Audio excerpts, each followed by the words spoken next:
Myself is ruler of the universe.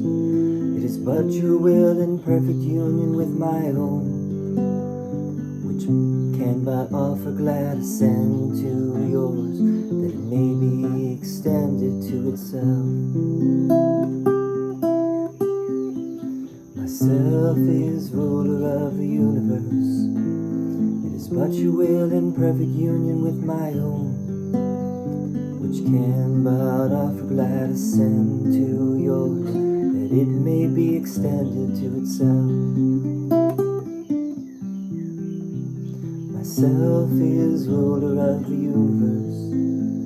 It is but your will in perfect union with my own, which can but offer glad assent to yours, that it may be extended to itself.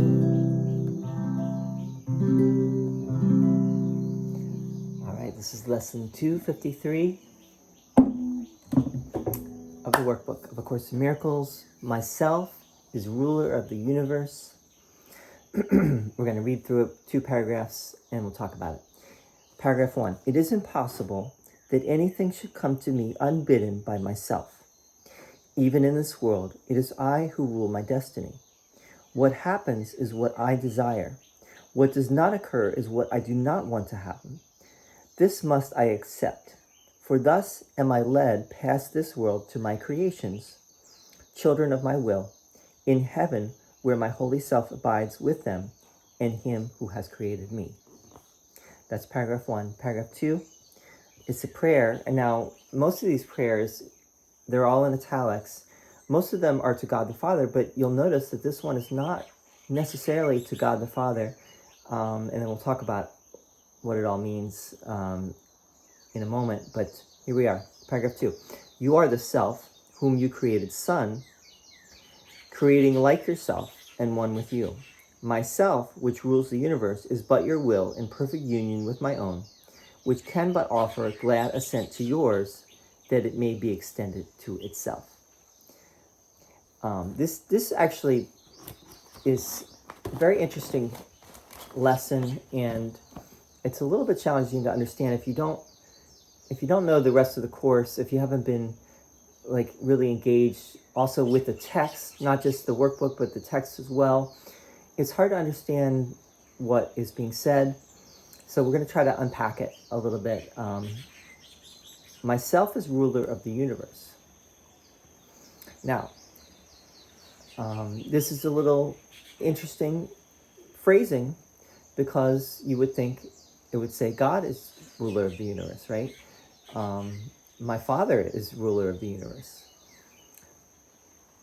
What does that mean to say myself is ruler of the universe? Now, self is with a capital S, though.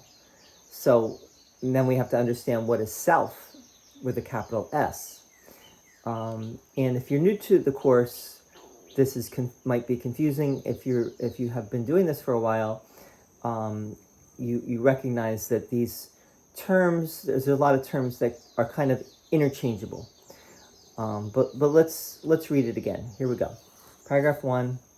It is impossible that anything should come to me unbidden by myself. Now, myself here is with just a lowercase s. It's how we usually write the word myself. Why does Jesus not say my capital M, capital S, myself? Why does he say lowercase here?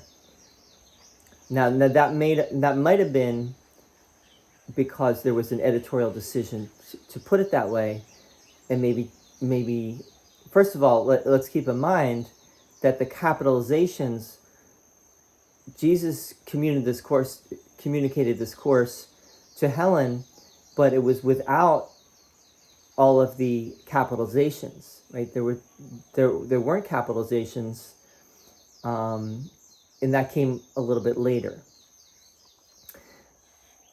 So to say myself,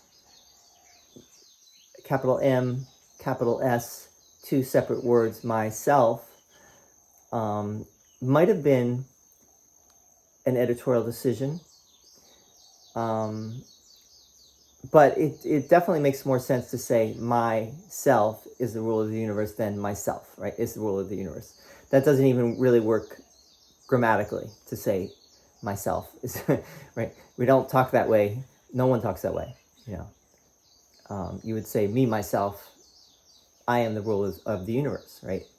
I hope I'm not overdoing this here, but just to get clear about the language, it is impossible that anything should come to me unbidden by myself.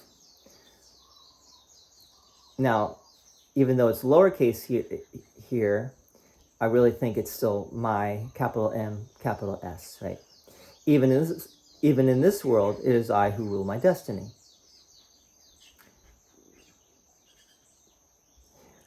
All right.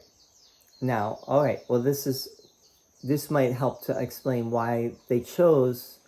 I think this is Ken Wapnick and Helen Schuckman together made the editorial decision to keep this as lowercase m, lowercase s, because when we talk about ourself here and now, we talk about myself, right, with lowercase.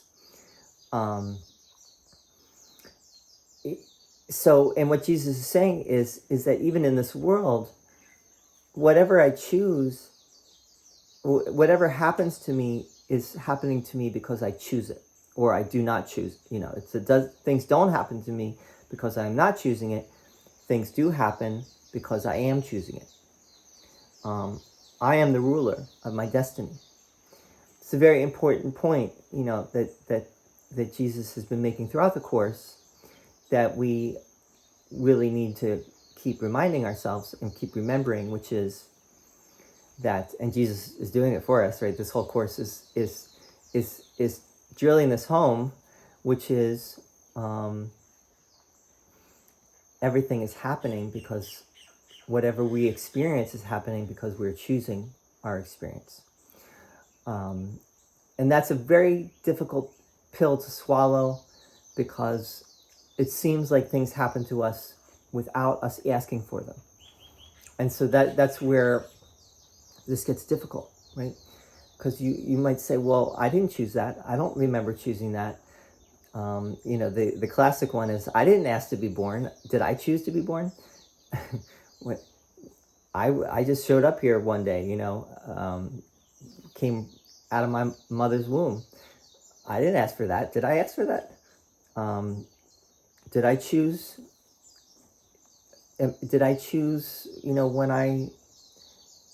When I was victimized by someone or something, was that my choice? And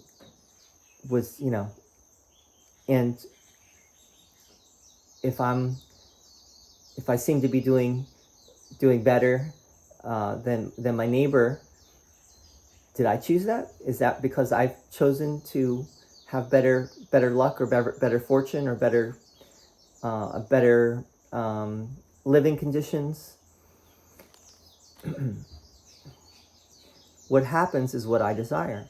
What does not occur is what I do not want to happen. This must I accept. So Jesus is acknowledging that this is difficult to accept, right? That I think everyone has a hard time accepting this idea. Now Jesus is really saying that this is true. This is the truth. Now, let's talk about how this can be true. Why do things happen that I do not seem to choose? And the answer might be because I'm choosing it. I've chosen it on a level that I'm not aware of, right? I've chosen things to happen to me on a level that, on a less than fully conscious level. And remember, this is a course in mind training, and Jesus is helping us to get in touch with our mind and in touch with these deeper dimensions of our mind, so that we can get in touch with the place where choices are made. I think that's really what this is getting to. So, for example, let's take the example of self-sabotage. When we do something to sabotage are what we think is our best interest, right? Like, for example, I'm just giving you an example. This might not be the best example, but you go for a job interview and, I don't know, you, right before you go into the job interview, you spill something on your suit, right? And it makes you, it doesn't look good, right? Or you, I don't know, you forget, or you say something stupid during the job interview, right? You say something that really gets you, makes the person interviewing you say, no, I don't think so, right?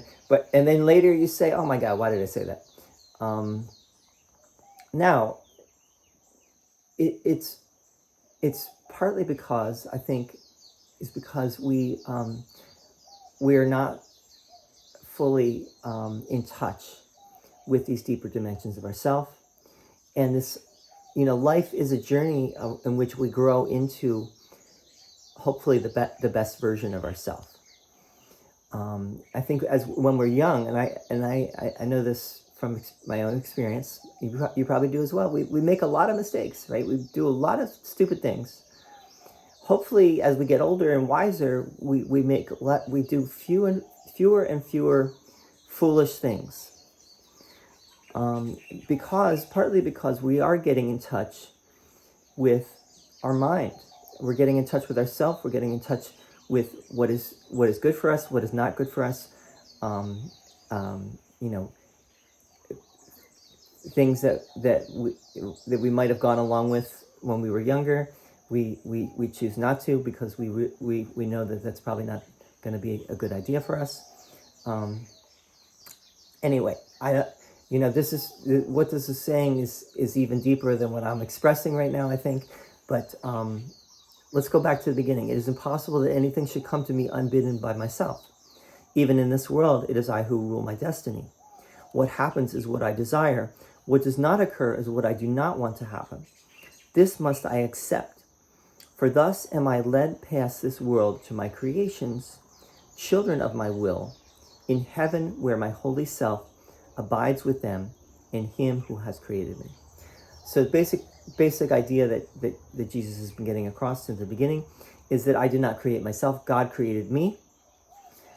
And what is creation? And that's really the sticking point for many people. When we think of creation, we think of creation of the physical universe, creation of everything that we perceive, including our bodies, including everything. That God is the creator of everything that we are seeing, that we are feeling.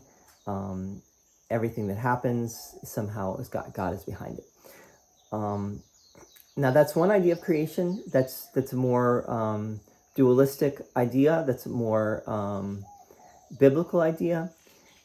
It seems to be that what the Course is getting at is that in reality, the physical world, the material universe, is illusory, and really the only creation that God has ever created is like God, which is love, and that is a thought, that is an idea, that is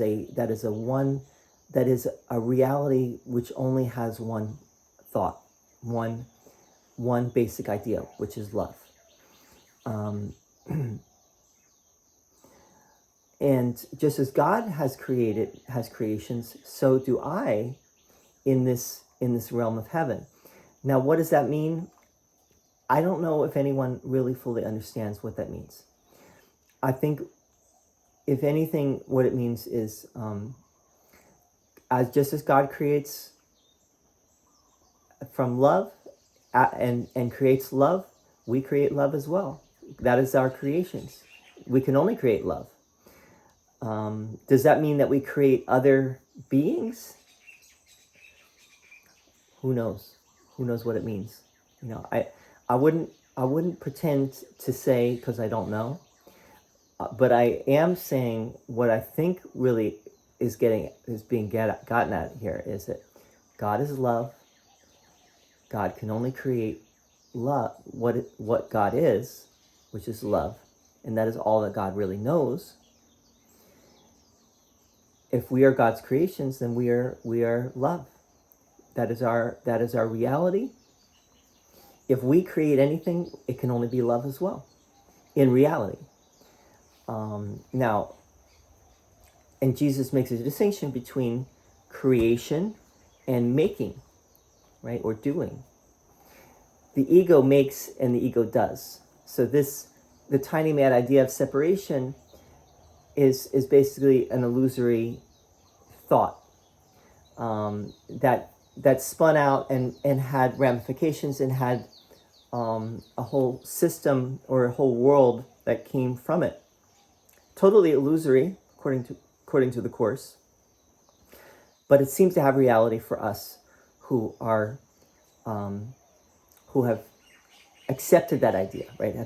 Have took that idea and took it seriously, and that's really what Jesus says in that tiny mad idea.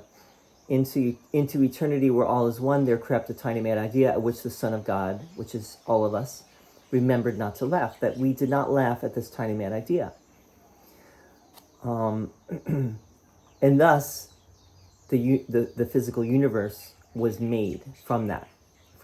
From taking that idea seriously came a whole unreality, which we think is reality, but is unreality.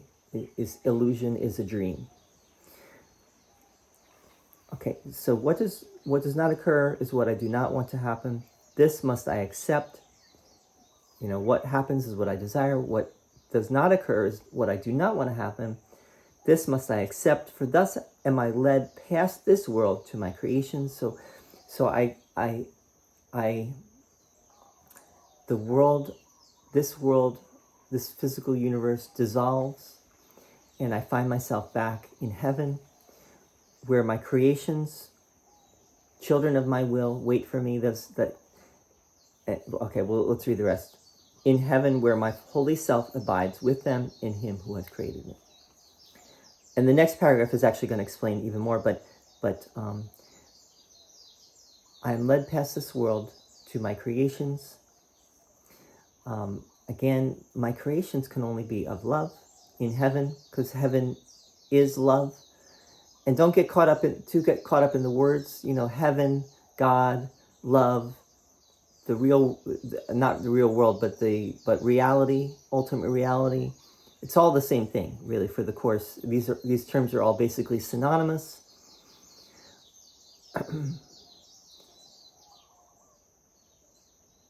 All right, let's leave it at that. This is dualistic language that Jesus is using.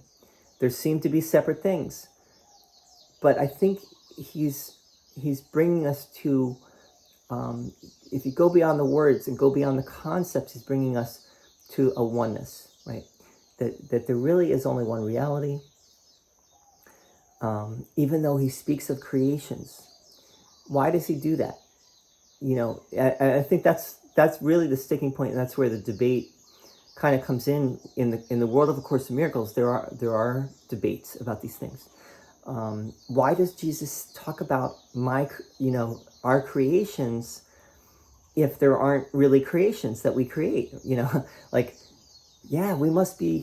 We're in heaven and we're creating worlds just like God is, right? We're doing all this wonderful stuff just as God is, and we're just having the greatest time. Is that what this means, or is this really getting at this idea of oneness? That there's a one reality. It's non-dual. There's not two. There's not like God and us, but rather we are all one in that reality. I don't know. This is something that seems to be dividing the world of A Course in Miracles, just like the United States is divided right now. There are these schisms that happen in religion, in politics, I think basically if you put two people together, there's going to be a schism somewhere down the line, right? It's just the way things seem to be, and I think Jesus is saying, well, there are these schisms because we have different ways of seeing things, and I think really what the Course is getting us to is just to let go of. We don't need to like you cannot get to the truth through words and concepts. You have to get to it through the experience. The experience will tell you what you need to know. You don't need to debate, and you don't need to argue, and you don't need to get upset, and you don't need to make someone else wrong and yourself right. All you need to do is practice the Course, and it will come. And I'm only saying all this because this language is kind of confusing. It's like, what is really being said here? A lot of people say that about the whole Course, but I actually think that this particular lesson is a little bit more challenging than other lessons. But let's do paragraph 2. You are the self whom you created, Son. Now this is talking to God, right? This is talking about you are the self whom you created, Son.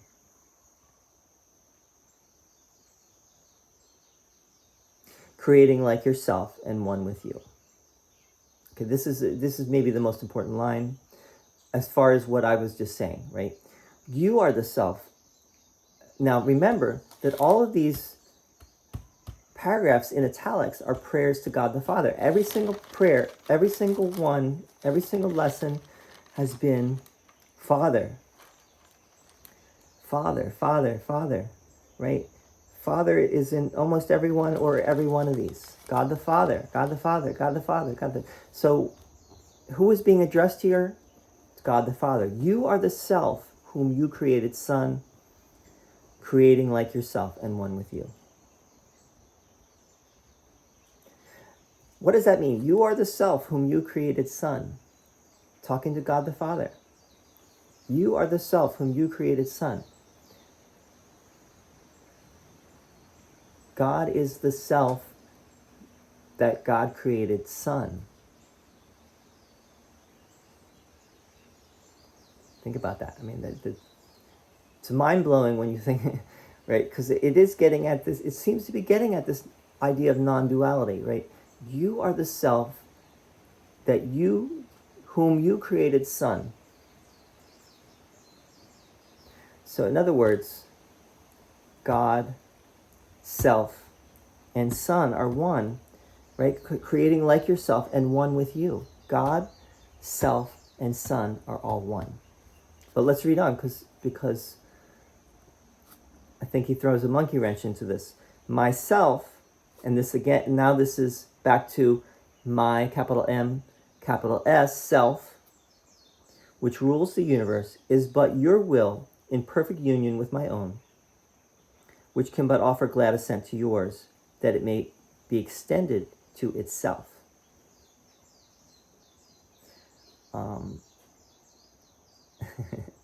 Extension, right? There's love extends, ego projects, right? What love can only be extended, and ego is projected. Like we project blame and attack onto others. We project our guilt onto others. That's ego. Love can only share love. That is all that love can do. That is all that love is.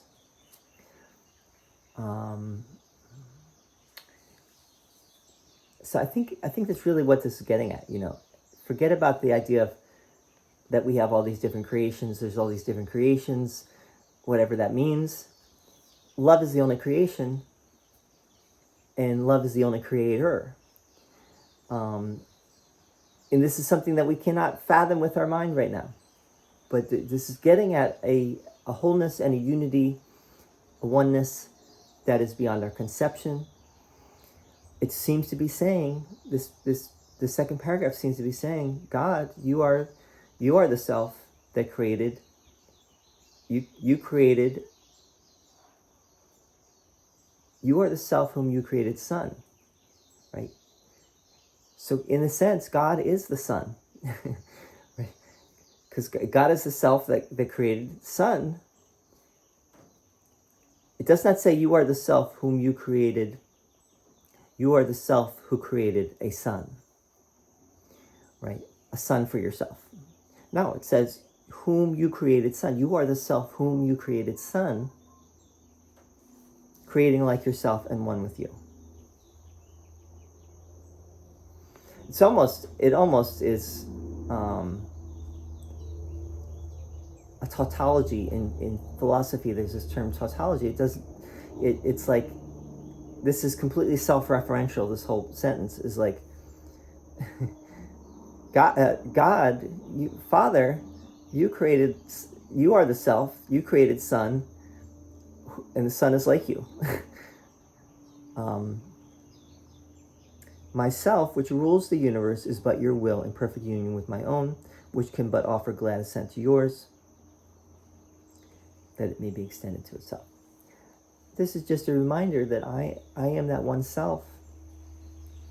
There is only one self, right? If God is the self, and I have a self, that self is the same. It's the same self, right? It can only be that one self. I hope this is making sense. I hope you're understanding why I'm spending so much time on this. I think it's worth, going a little deeper into the language here. I'm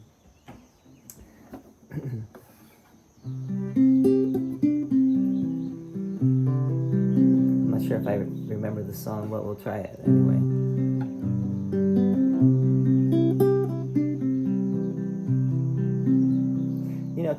At the end of the day, keep it very simple. This is all really simple, which is, and I've said this in a recent video, there's only love and there's only fear, right? There's only two choices before us in every moment. Moses said this too in Mount Sinai, or not Mount Sinai, but at the end of the 5 books of Moses. It's called the 5 books of Moses, right? The Pentateuch, Genesis, Exodus, Leviticus, Numbers, Deuteronomy. At the end of Deuteronomy, Moses gives this famous speech. He says, "I've set before you today a blessing and a curse. Choose life." And that's really what Jesus is saying. Before us, in every moment, we have a choice. We can either choose fear, we can choose fear, guilt, attack, judgment, lower self, or egoic self, or we can choose love, which is our true self. If we choose our true self, we take a step.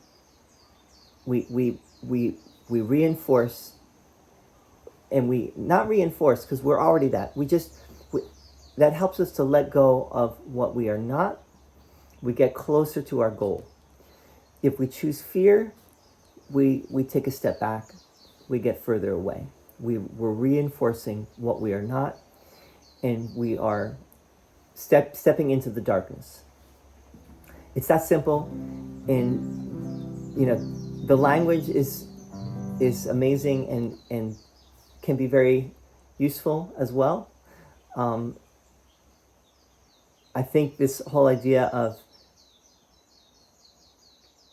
whatever's happening is what I'm choosing. What does not happen, I have not chosen. That's a big one, right?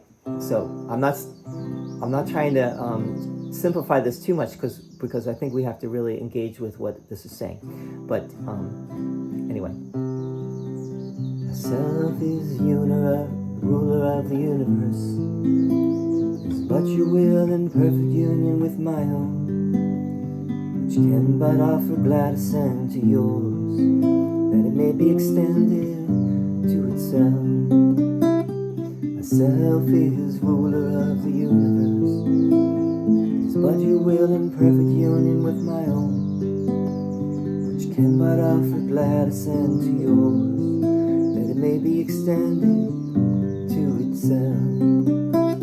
Myself is ruler of the universe, is but your will in perfect union with my own, which can but offer glad assent to yours, that it may be extended to itself.